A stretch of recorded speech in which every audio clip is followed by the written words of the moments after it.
Se trata de Eliseo Medina, el secretario tesorero del Sindicato Internacional de Empleados de Servicios, que es uno de los sindicatos más grandes de Estados Unidos. Tiene 2.100.000 miembros, según veía aquí en las últimas estadísticas, ¿no es verdad? Es correcto. Y en primer lugar, muchas gracias por invitarme, Juan Carlos. Don Eliseo, usted es mexicano, llegó a Estados Unidos con 19 años, fue pescador de uvas y ahora tiene este importantísimo cargo de secretario tesorero. Hay varios asuntos que llaman la atención. El primero tiene que ver en la agenda política de Estados Unidos con la reforma migratoria. El presidente Barack Obama, en su segunda campaña presidencial, tras la cual fue reelegido el mes de noviembre pasado, esgrimió como bandera principal la reforma migratoria. Y la idea es abrirles un camino para conseguir papeles a 11 millones de indocumentados en este país que tiene 310 millones de habitantes. En el Senado ya fue aprobado un proyecto de reforma migratoria por 68 votos contra 32 a finales del mes de junio. Hay cosas que se les exigen a los inmigrantes según ese plan, como que aprendan inglés, que paguen unas multas, que no tengan antecedentes penales. Pero sin embargo en la Cámara de Representantes todavía no se ha sometido a votación y parece no haber señales de que eso vaya a producirse pronto. ¿Qué cree usted que va a pasar entonces con esta iniciativa legislativa? Pues mira, Juan Carlos, vamos a tener reforma migratoria. Ahora la única discusión que estamos teniendo en este país es cuándo. Porque yo creo que el apoyo a una reforma migratoria es muy amplia, que no nomás abarca sindicatos, pero abarca iglesias, empresarios, organizaciones comunitarias, y la demanda de por fin arreglar este sistema que no funciona, yo diría que es tan poderoso que va a producir la reforma.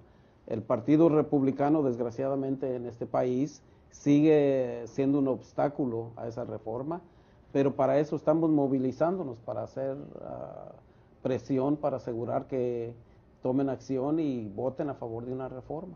José. Se aproxima ya el fin del receso legislativo, regresarán los miembros de la Cámara Baja. Hay especulaciones sobre el tipo de iniciativas que podrían abrirse paso, pero mientras tanto salen o no estas iniciativas o se hacen presentes, ¿qué van a hacer ustedes? ¿Tienen previsto algún tipo de calendario de movilizaciones? Claro, mira, en primer lugar, cuando se fueron a su receso, nosotros hicimos un plan de que ellos no iban a tener vacaciones, que iban a tener que estar lidiando con el problema de la reforma migratoria todos los días que estuvieran en sus distritos. Hasta la fecha llevamos más de 500 eventos por todo el país, desde marchas, visitas legislativas, conferencias de prensa, foros públicos. Ha habido mucha presión. La semana pasada yo estuve en California, en donde hicimos una marcha a la oficina del representante McCarthy, que es el número 3 en la jerarquía republicana en la Cámara. Y entonces al regresar ellos van a venir con sus orejitas llenas de información de que sus representados quieren una reforma. Pero nosotros vamos a seguir presionando, vamos a tener eventos en el cual va a haber desobediencia civil, va a haber conferencias de prensa, va a haber misas por todo el país, participando el mes de octubre. Vamos a tener una movilización por todo el país que haga absolutamente claro que este año tienen que votar por una reforma migratoria, porque si no, no va a haber paz. ¿Hasta qué punto siguen siendo? Yo lo que encuentro, lo que detecto también es cierto, sí, esta necesidad de que ustedes se hagan presentes, pero también detecto que hay una especie de desgaste del recurso de la movilización. Es como si las marchas ya no tuvieran el efecto que antes. ¿Aún así ustedes consideran que es importante seguir saliendo y manifestándose? Bueno, cuando decimos marcha, ¿verdad? Hay varias formas de marchar. En primer lugar, nosotros hemos marchado en las calles y vamos a seguir haciéndolo. Pero también hemos hecho una marcha continua y creciente a las urnas. Porque en este país, ¿verdad? Estamos tratando no de un proceso de política, sino un proceso de poder político. Entonces, la discusión no es qué es bueno para este país, sino qué es bueno para el político que quiere reelegirse. Entonces a los latinos, ya en el 2012 llegamos a más de 12 millones de votantes. De aquí a la siguiente elección el año que entra, vamos a hacer 13 a 13 y medio millones. Para el 2016, que van a ser las elecciones presidenciales, vamos a hacer cerca de 15 a 16 millones. El poder de nuestros números va a ser muy claro a estas personas que necesitan actuar si es que quieren seguir siendo un partido relevante en este país, porque sin el voto latino, ellos no tienen futuro en este país, un futuro electoral que yo creo va a ser muy malo para ellos. ¿Están los hispanos satisfechos con el proyecto de reforma migratoria aprobado por el Senado en Estados Unidos? Porque hay algunas quejas en el sentido de que les parece excesivo el gasto que tendría que hacer el gobierno estadounidense en lo que tiene que ver con las medidas de seguridad en la frontera con México, en no solamente enviar más guardias, sino ampliar el muro que existe. No, mira, este proyecto que pasó el Senado no es perfecto de ninguna manera. Hay muchos problemas que necesitamos resolver. El hecho de que van a aumentar el número de guardias a 24,000, que van a doblar el número de guardias en la frontera, van a completar ahora 700 millas el muro y le van a meter 49,000 millones de dólares. Es un gasto excesivo que no es innecesario, porque en realidad el problema no es de que necesiten más gente en la frontera. Lo que necesitan es un proceso para que los emigrantes puedan llegar a este país de una manera legal, de una manera que su seguridad física sea protegida. Ese sistema no funciona porque el sistema que tenemos hoy no trabaja. Entonces, yo creo que eso necesitamos resolverlo a través de la Cámara de Representantes y a través de un proceso en el cual los dos, el Senado y la Cámara, necesitan conciliar sus versiones. El otro problema que yo quisiera resolver es que duran 13 años para llegar a la ciudadanía. A mí me gustaría que fuera más corto. También me gustaría, ¿verdad?, que fuera mucho más costeable el gasto para los emigrantes que van a legalizarse. Pero sin duda, con todos esos defectos, el hecho es de que el proyecto del Senado sí le da la oportunidad a los inmigrantes de legalizar su estado y de llegar a ser ciudadanos y parte de esta sociedad. También asegura, ¿verdad?, de que hay un proceso en el cual los inmigrantes del futuro puedan venir a los Estados Unidos con la completa protección de las leyes de este país, la ley de trabajo para evitar la explotación. Aunque no es perfecto, en su mayoría es yo diría, positivo. Y ahora lo que queremos es que la Cámara de Representantes tome un voto y se pongan a trabajar para tratar de perfeccionar este proyecto. Precisamente a tenor de lo que se ha debatido en esta iniciativa de reforma que ha sido aprobada en el Senado, hay esta dimensión o este ángulo que impacta sobre todo en la frontera y que en caso de que se apruebe va a impactar muchísimo más, va a haber un proceso, diríamos, de militarización de toda esta franja fronteriza. Y durante todo este tiempo el gobierno de México ha permanecido sospechosamente callado, no ha dicho esta boca es mía. ¿Usted cree que es bueno que el gobierno de México se mantenga a la expectativa o usted cree que el gobierno de México debió asumir una actitud más proactiva? Bueno, le diré que esta es una navaja de dos filos. Uno, yo sí creo que México necesita ser claro que el problema del fenómeno migratorio es una responsabilidad compartida, que no nomás es un problema de los Estados Unidos, es un problema de México también, porque en la frontera es donde ocurren muchos crímenes, en la frontera es donde hay muchos coyotes, en la frontera hay una situación donde mucha gente es asesinada o asaltada. México tiene que tomar su parte de cómo asegurar de que la frontera sea más segura. Segundo, México también necesita hacer su parte para crear empleos en México, para que la inmigración sea una opción de vida, no una necesidad.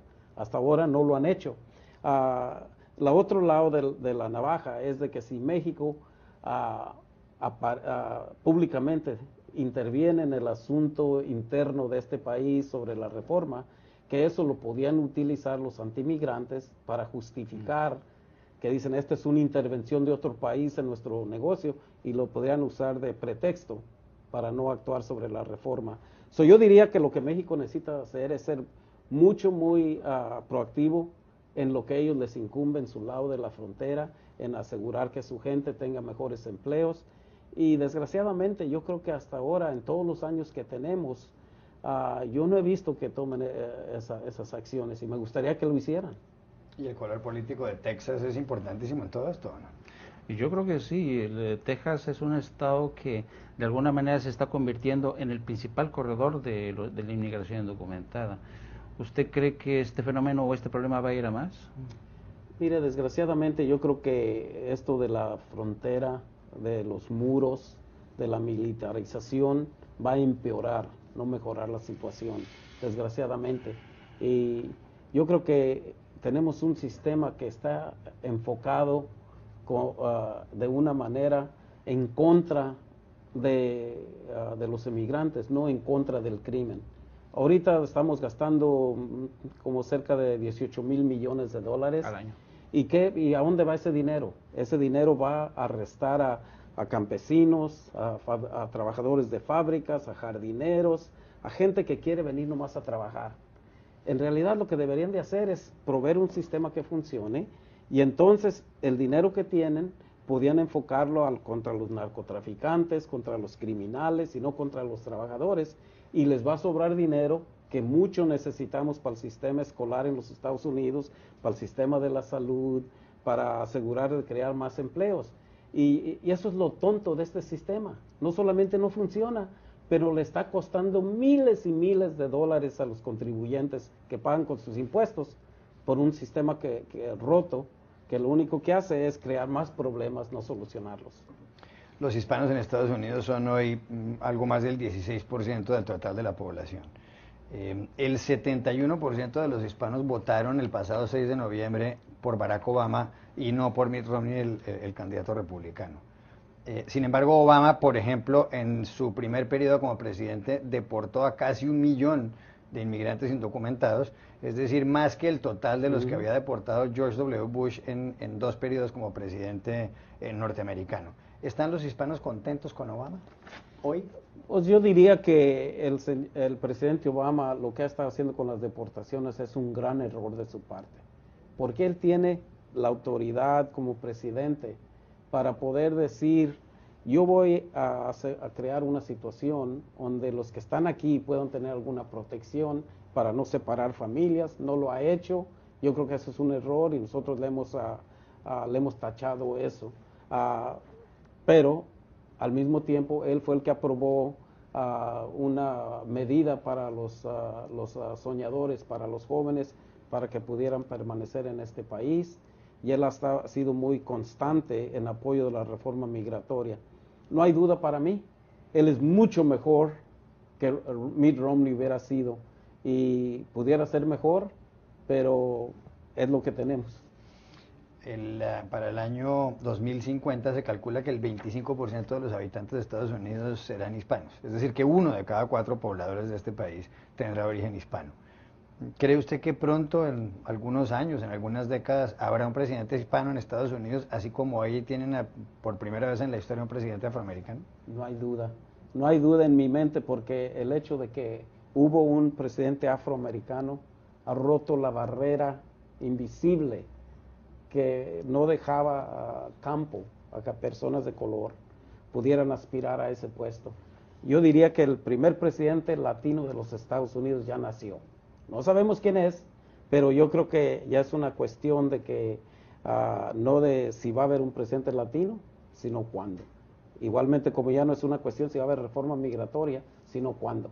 Las dos cosas van a suceder, porque los cambios demográficos en este país ya no pueden ser detenidos y yo creo que van a cambiar este país para siempre.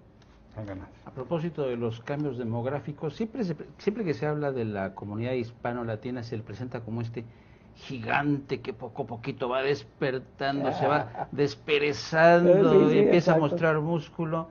Pero y cuando hemos platicado con algunos operadores en el Capitolio, siempre dicen, no, las cosas todavía no maduran, todavía el poder latino no está consolidado. El día que Texas sea un estado demócrata, entonces las cosas van a cambiar. ¿Usted coincide con este análisis? Absolutamente. Mire, en realidad el gigante latino todavía no ha crecido, todavía no es un adulto, va rumbo a eso. Ahorita es como dicen en los Estados Unidos, un teenager. O sea que un adolescente. Un adolescente, ¿verdad? Apenas está empezando a sentir el poder que tiene. Y en la elección del 2012 fue la primera vez que aquí en este país sintieron el poder de ese gigante. Y yo diría que no va a haber mejor ejemplo que Texas. Texas ahorita es la tercera parte del estado, somos latinos, la gran mayoría de ellos mexicanos, y vamos creciendo a pasos agigantados. Yo diría que para el 2020 Texas va a cambiar completamente, que los latinos vamos a ser el grupo que va a tener los votos para cambiar ese estado. Ahora los republicanos tienen que decidir de qué lado queremos estar cuando este fenómeno, cuando este gigante de veras ya sea un adulto y que tengas el poder de decisión. Entonces, si ellos siguen en el camino que van en contra de nosotros, yo diría que los republicanos van a ser condenados a ser un partido minoritario por muchas generaciones y para el futuro, porque ellos necesitan cambiar, así como está cambiando el país. Y si no, el camarón que se duerme se lo lleva a la corriente y así se lo va a ir con ellos. Ahora hablaban ustedes de la importancia de la población mexicana en Estados Unidos. Es que el 63% del total de los hispanos son de origen mexicano. Última pregunta, ¿usted cree que dentro de los hispanos que hay actualmente en la primera fila de la política estadounidense, alguno puede llegar a la presidencia? Por ejemplo, Marco Rubio, senador republicano por la Florida, que es de origen cubano. O por ejemplo, Julián Castro, el alcalde hispano de San Antonio, en Texas. Yo diría que Julián tiene unas grandes posibilidades. Julián es parte de nuestra comunidad. Desgraciadamente, el senador Rubio también tiene oportunidades. El problema que él se encuentra entre si ser parte de la comunidad latina al mismo tiempo que tiene que mantener la ala conservadora de su partido, que en muchos casos es antiinmigrante, que está en contra de los derechos de los trabajadores, y tiene un problema enorme para balancear esas dos cosas. Pero yo diría que, así como ellos, hay también muchos jóvenes que están apenas, ahora son alcaldes de ciudades, son asambleístas, son oficiales electos en las ciudades. Como le digo, ya nació el primer presidente latino de este país y enhorabuena.